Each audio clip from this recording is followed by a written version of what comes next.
Sådan her ser Tesla 3 så ud udefra. Den kommer i 3 forskellige versioner. En standardmodel, der kan køre 415 km på en opladning. En long range version som denne, der har en rækkevidde på 560 km. Og en performance udgave, der kører en smule kortere, men til gengæld accelererer som død og helvede og når en topfart på hele 261 km i timen. Priserne starter ved 369.000 kroner for basismodellen, mens den dyreste koster et stykke over 500.000. Bilerne ser helt ens ud på ydersiden, og det er tydeligt, at lav luftmodstand som sædvanligt har været nøgleordet for Teslas designere. Og det der med vindmodstand er noget, der går igen på bilen her. Men den her sådan lidt spidse snude, som vi også kender fra både X og S og deres Roadster, gør den ekstremt aerodynamisk. Det her er faktisk den mest aerodynamiske bil, der nogensinde er masseproduceret. Bilens 2 elmotorer sidder direkte på den forreste og bagerste aksel. Det giver en god vægtdistribution og ekstra plads til bagage. Der er plads til i alt 542 liter bagage fordelt på 120 liter hernede i det forreste bagagerum. Og så er der plads til 425 liter om i det bagerste bagagerum. Tesla 3 skal ikke låses op med en nøgle. Det er alt for gammeldags. I stedet parer man Teslaen med sin telefon, så låser den op, så snart man nærmer sig bilen. Her trykker man ind på tommelfingeren. Haps. Og så er vi i gang. Ind i kabinen her. Den er meget anderledes end en almindelig bilkabine. Der er ikke noget speedometer, der er ikke nogen omdrejningstæller, der er ikke rigtig nogen knapper. Der er den her store 15-tommers tablet-ting i midten, som styrer alt i bilen, og så er der et par knapper på rattet her. Lad os nu sige, at jeg har indstillet min sidehøjde, som jeg gerne vil have den. Så kan jeg trykke på den her, og så kan jeg justere sidespejlene, og det samme med selve rattet. Ud og ind og op og ned, indtil det sidder, som jeg gerne vil have det. Bum! Her har vi hele tiden et stort kort, så vi kan følge med, hvor vi er henne. Det er sådan, at vi er koblet op på Google Maps, og det er altid i baggrunden. Hernede kan man styre alt, hvad der hedder luft. Et ret lækkert intuitivt system, hvor du kan styre, hvordan luftstrømmen skal komme ud og ramme dig og din sidemand.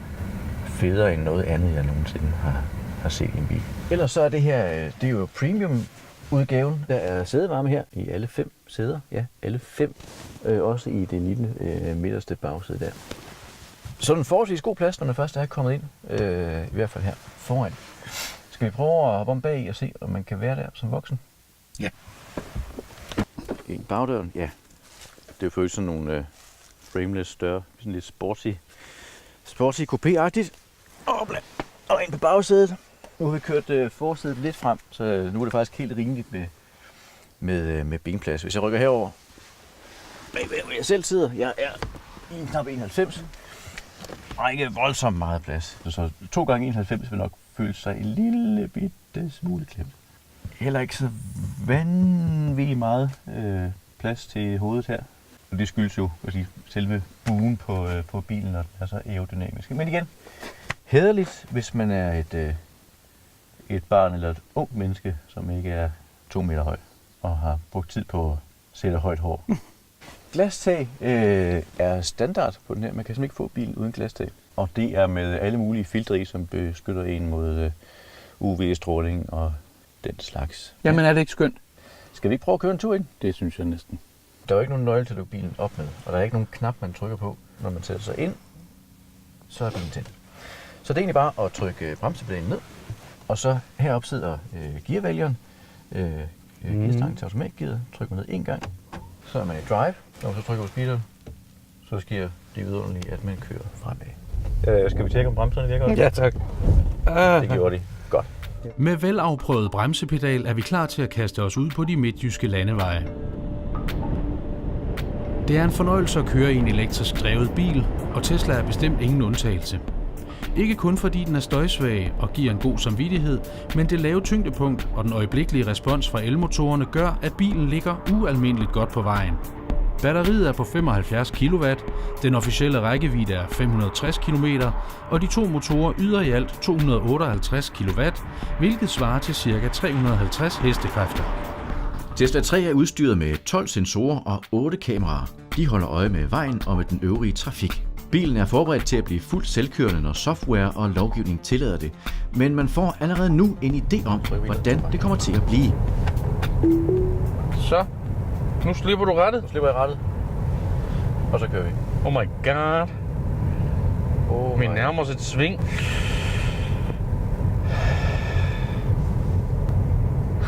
Du lukker endda øjnene. Ja.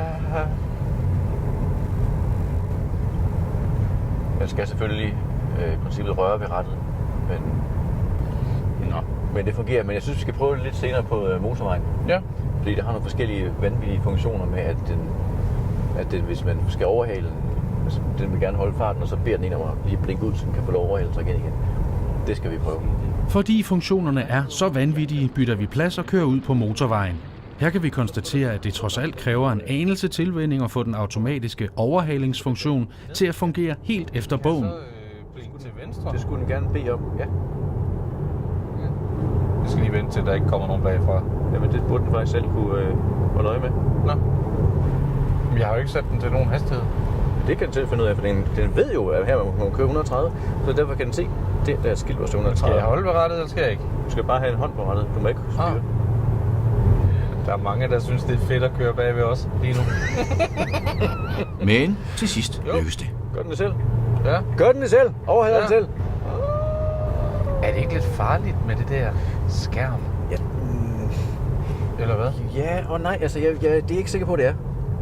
Fordi, jeg tror meget hurtigt, det bliver intuitivt. Altså, du har jo hurtig adgang til sådan noget som at skrue op og ned for temperaturen for eksempel, ikke? Og sædevarme og elbarude. Og... Ja, okay, jeg har en fornemmelse af, at jeg skulle trykke her, hvis jeg skulle pille ved noget med radio. Ja. Det er sikkert også rigtigt. Men jeg vil fandme ikke sørme, undskyld. Det kræver noget tilvænning, tror jeg. Ja, det tror jeg, du er ret i, men jeg tror egentlig ikke, at tilvændingsperioden er så lang, som du måske vil gøre den til. Nej. Jeg hentede den i går eftermiddags, ikke? Og kørte vel en times tid i den i går, sådan noget. Og jeg synes ret hurtigt, man får styr på det.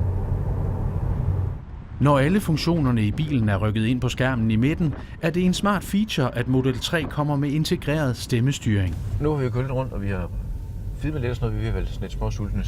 Skal vi se, om den kan finde et sted til os, hvor vi kan få noget at spise? Ja. Den er jo stemmestyret, sådan en Tesla her. Den kan kun tale engelsk. Mm-hmm. Man skal trykke på enten den der knap på mikrofonen, og så skal man trykke heroppe på rattet, en af de her multifunktionstaster. Og så kan man sige, navigate to a restaurant. Sådan. Nu skal vi snart have noget at spise. Det bliver okay. Mærker du en anden form for sult efter at have kørt i elbil, end du gør normalt i en benzinbil? Ja, jeg synes, jeg er sådan mere sulten på en naturlig måde. Bæredygtig måde. Og det er jo smart, fordi man er jo nødt til at holde pause, kan man få ladet op. Ja. Og hvad er så mere naturligt end at spise? Et af Teslas slagnumre er den voldsomme acceleration, der sætter de fleste andre gaderacere til vægs. Efter et hurtigt pitstop på en lokal fiskerestaurant, er det nu tid til at prøve accelerationsfærdighederne af. Er du klar til, at vi tester? Ja, jeg er klar.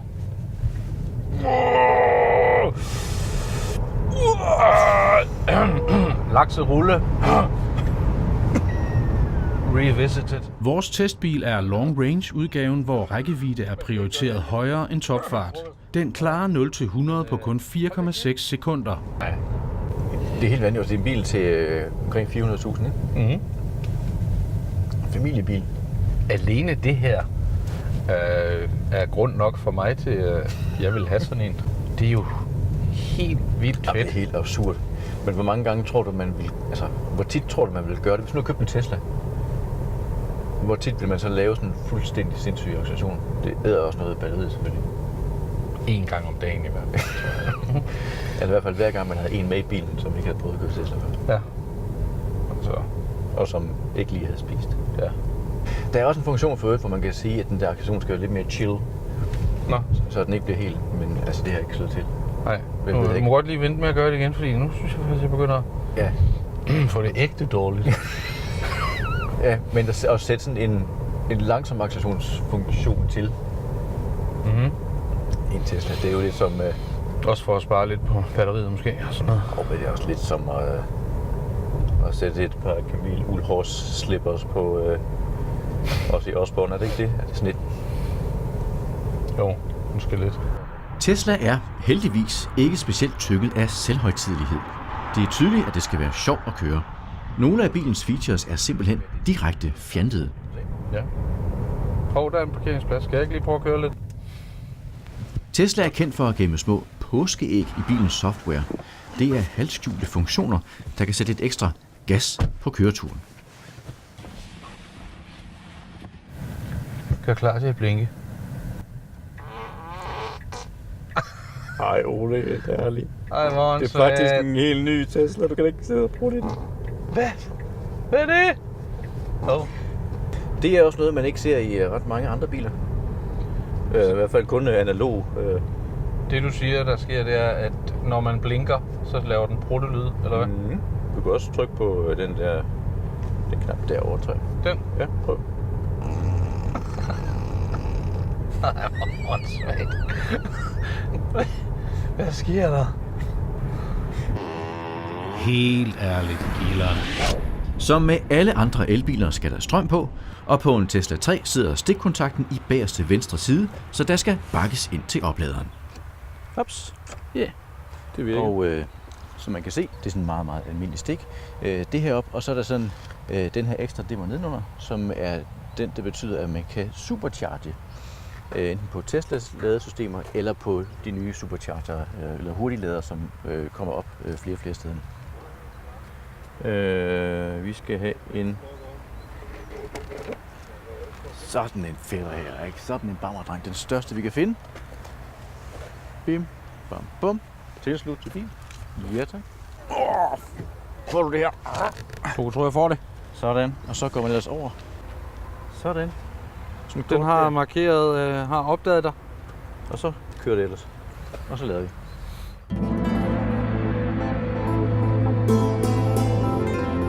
Med Model 3 har Tesla skabt en bil, der ser opnåelig ud for almindelige bilister.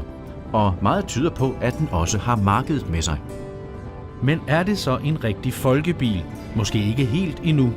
Prisen er stadig i den dyre ende, men ambitionsniveauet er højt, og der er ingen tvivl om, at bilen har et stort potentielt publikum, også i årene fremover, når de første brugte modeller begynder at dukke op. Spørgsmålet er nok, hvor godt Tesla kan holde skansen, når bølgen af elbiler fra de store producenter rammer i løbet af de næste par år. Men med Model 3 har Tesla sat barren højt.